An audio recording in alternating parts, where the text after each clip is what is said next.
रानात जायचं होतं मला डब्बा घेऊन. म्हणलं चला आता दिवसभर घरी नाही तर यांच्यासाठी दूध थोडं दिलं.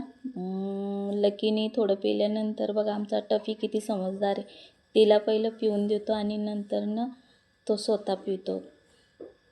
दोघं भांडणं अजिबात करत नाही. दोघं काही खायला असलं काय प्यायला असलं तर एकमेकांसंग शेअर करतात आणि दोघंजण मिळून बरोबर राहतात. ती नंतर आले मी डब्बा घेऊन रानामध्ये डब्बा घेऊन आल्यानंतर बसलो आम्ही जेवायला.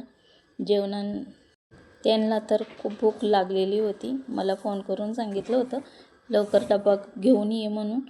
आणि मी आले रानामध्ये त्यांच्यासाठी डब्बा घेऊन.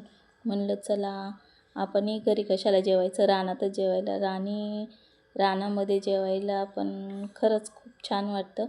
म्हणून मी घरी काही जेवले नाही आणि रानातच मी डब्बा घेऊन आले. म्हणलं चला एकत्र मिळून तर जेवता येईल. मग हा रानातला आमचा गोठा आहे आणि आम्ही तिथंच रानात गेलो की जेवण करतो. मग म्हणलं चला आता जेवणच घेऊया. खूप उशीर झाला होता. दुपारचे 1-1:30 वाजले होते. म्हणलं आता खूपच उशीर झाला आहे. मग म्हणलं पहिलं जेवण करावं आणि नंतर दिवसभर तर काही कामच असतं. बाकीची रानात गेल्यानंतर काय भरपूर कामच असतात. मग ही कोबीची भाजी आणली होती आणि कोबीची भाजी मग आणि आता तिथं ताट वगैरे नाही नेता येत. मग आम्ही छोटे डिशच घेऊन गेले होते आणि त्याच्यामध्ये मग आम्ही जेवण करतो छोट्या डिशमध्ये. त्यांना म्हणलं चला लवकर जेवून तर घ्या. पण ते काय मॅच लागलेली होती. मॅच पाहण्याच्याच नादामध्ये जेवणाला काय लक्षच देईना. मग म्हणलं चला पटकन जेवून तर घ्या, परत नंतरून काय बसायचे मॅच पाहत. पण पाणी चाललेलं होतं गावावरती. बारं देऊन ते परत आपल्या रिटर्न गोट्यावरती आमची TV आहे तिथंच ते मॅच वगैरे बघत बसतात. मग म्हणलं चला मॅच बघता तरी जेवण करा. पण काय आता ज्याला मॅच पाहण्याची आवड आहे त्यांनाच माहिती असेल काय असतं.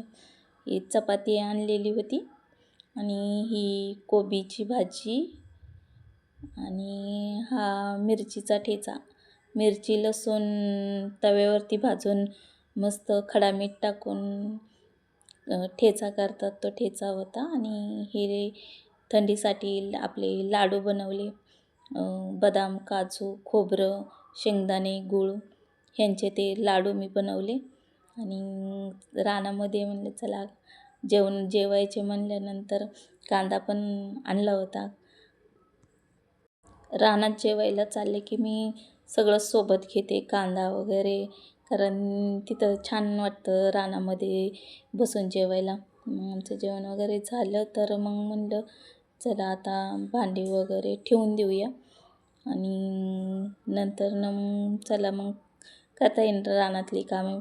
थोडा वेळ आराम करावा आपला, कारण रानात आपण स्वतःच्या रानात काम करत असलो की काय टेन्शनची काय हे नसतं. कारण आपण स्वतः आपल्याच रानात काम करायचं म्हणल्यानंतर आपण किती वेळही बसू शकतो ना. आणि मग म्हणलं आता थोड्या वेळ बसून बाकीची कामं आपली करावं रानातली, कारण काम पण भरपूर होतं रानामध्ये.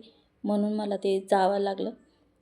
म्हणजे सारखी तर नाही जात रानामध्ये, कधी काम असलं तर जाते. मग त्यांनी मला सांगितलं होतं की हे केळीच्या इथं खोडामध्ये भरपूर काही कचरा झालेला होता. मग म्हणलं चला इचुकाट्याचं ते म्हणले काढून घे गवत. मग पण मी नेलं होतं एक पारिजातचं झाड. म्हणलं आता त्याला पहिलं आपण लावून घेऊया, नंतर मग करता येईल बाकीची कामं. हे पारिजातचं छोटंसंच रोपटं आहे. पण म्हणलं रानात भरपूर जागा असते, घरी काही एवढी जागा नाही आहे. म्हणून म्हणलं रानामध्ये मातीमध्ये कशी झाडं आणि छान येतात. साईडला मी लावलेली आहेत नारळ, आंब्याची झाडं आणि हे पाठीमागं केळीची झाडं आहेत. त्याला पण केळी आलेली आहेत ना, त्याचा व्हिडिओ पण मी तुम्हाला दाखवेन. केळी काढायची आणि त्याचा फुलाची भाजी पण करायला छान लागते. म्हणून आम्ही काढणार आहे ते केळीचे फूल. मग म्हणलं चला आता तिथं केळीच्या खोडामध्ये भरपूर गवत झालेलं होतं आणि त्याची वाळलेली पानं पण काढावं लागतात, कारण त्यांनी मला अगोदरच सांगितलेलं असं होतं की केळीच्या झाडामध्ये साप वगैरे राहतात, म्हणून तिथं साफसफाई आपली करत जा म्हणून. तरी पण साफसफाई करत होते, पण तरी भीती वाटत होती. अगोदर त्यांनी सांगून ठेवलेलं आणि नंतर मग आपली भीत मी तर काढीतच होते तिथली घाण सगळी.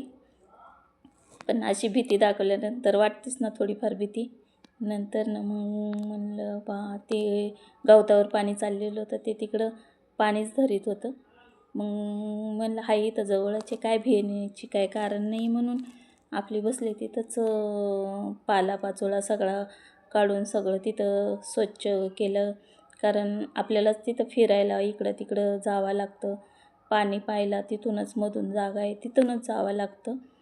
म्हणलं चला साफसफाई आपल्यासाठीच ती फायद्याची आहे, म्हणून चांगलं सगळी वाळलेली पानं मी तिथली काढली आणि असं कसं स्वच्छ करत होते. कढीपत्त्याची पण झाडं भरपूरच उगवलेली होती. एक झाड असलं कढीपत्त्याचे की साईडनी पण भरपूर झाडं उगवतात. आणि नंतर मग झाला 4 वाजल्याचा टायमिंग. म्हणलं चला आता चहा बनवूया. आम्ही हा गॅस गोठ्यावरती तिथंच असतो. आपलं कधी चहा वगैरे प्यायचा असला की म्हणलं आपल्याला नाही का कुठून बाहेरून आणण्यापेक्षा आपल्या घरी तिथंच असलेला गॅस, मग तिथं एक हा छोटासा गॅस आम्ही गोठ्यावरतीच ठेवतो. मग घरून काही साखर नेली होती आणि ही साखर आणि चहापत्ती पण थोडी डब्यात नेलेली होती. म्हणलं चला आता तिथंच आपला चहा वगैरे घ्यायचा, कारण 4 वाजले की चहाची आठवणच होतेच ना, रानात असलं काय आणि घरी असलं काय. मग मस्तपैकी आता म्हणलं चहा, गरमागरम चहा पिवा. त्यांचं तिकडं पाणी धरायचं काम तर चाललेलंच होतं, पण तोपर्यंत म्हणलं चला आपण चहा बनवूया आणि नंतर त्यांना आवाज देता येईल म्हणून मी चहा बनवला.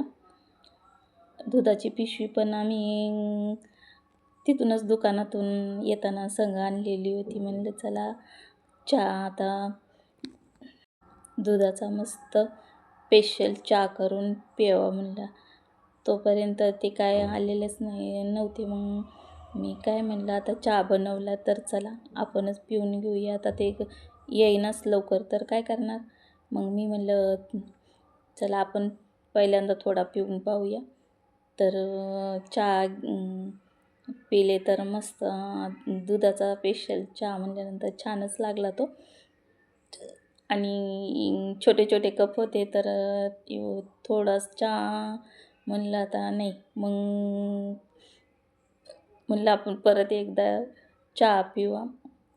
ते येतोपर्यंत तर माझे काय 2 कप तर चहा प्यायचे तर झालेच होते. तरी पण ते येईना, कारण पाणीच चाललेलं होतं ना गवतावरती, म्हणून मी परत अजून एक कप भरला. ते तोपर्यंत माझं 2 कप चहा पिऊन झालेले होते, कारण छोटे छोटे कप त्यात चहा तरी किती बसणार ना. मग नंतर ते आल्यानंतर म्हणलं चला चहा, त्यांना मग चहा दिला आणि चहा पण भरपूर, आता 2घंच जण म्हणल्यानंतर चहा उरलाच होता.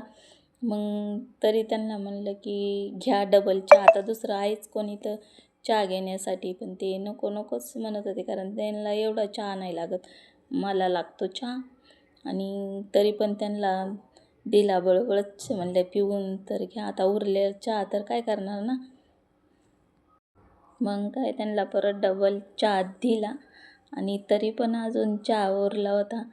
मग काय केलं मी परत अजून 1 कप चहा घेतला. आता म्हणलं उरलेला चहा तरी काय करणार ना. मग काय इकडं आता ते ठेवून सुद्धा काय होणार त्याचा, म्हणून मी परत 1 कप अजून चहा पिले. म्हणजे मी एकूण तिथे 3 कप चहा पिले. आणि मस्त वाटतं ना असं. घरी तर काय दररोजचे चहा पितात म्हणून काय. आणि दूध थोडं उरलं होतं. मग आमचा काळूला बोलवलं, म्हणलं काळू घे आपलं दूध पिऊन. आता उरलेलं दूध तरी काय, आता घरी तर काय नेऊ शकत नाही. मग काळूलाच दिलं दूध प्यायला. दूध आता त्यांना पण कधीतरी आम्ही असं चहा वगैरे केलं तर तेव्हाच दूध भेटतं, नाहीतर काय ती आपली बिस्किटं वगैरे आणि चपाती हेच खात असतात. आणि नंतर ना मग म्हणलं चला गहू टाकलेला आहे तिथं पाहावा, तर गहू असा थोडा थोडा उगवलेला होता. आणि काळूची घाई माझ्या मागं लगेच यायची. त्यांना मी कुठे इकडं तिकडे गेले की लगेचच माझ्या पाठीमागंच असतात ते. अजिबात सोडत नाही मला ती. रानात गेले की त्यांना फक्त असं वाटतं की नाही का इथंच थांबावं, पण आता रानामध्ये पण काही आता राहता येत नाही ना, घरी पण कामं असतात भरपूर. पण काळूला त्यांना काय खूप खुशी होती की नाही का मी रानात असल्यानंतर. मग डॉक्टर आले, त्या काळू आजारी होता म्हणून त्याला एक इंजेक्शन दिलं आणि आता होईन तो बरा. आपल्या चॅनलवरती नवीन असाल तर सबस्क्राईब करा, लाईक करा आणि कमेंट करा. धन्यवाद.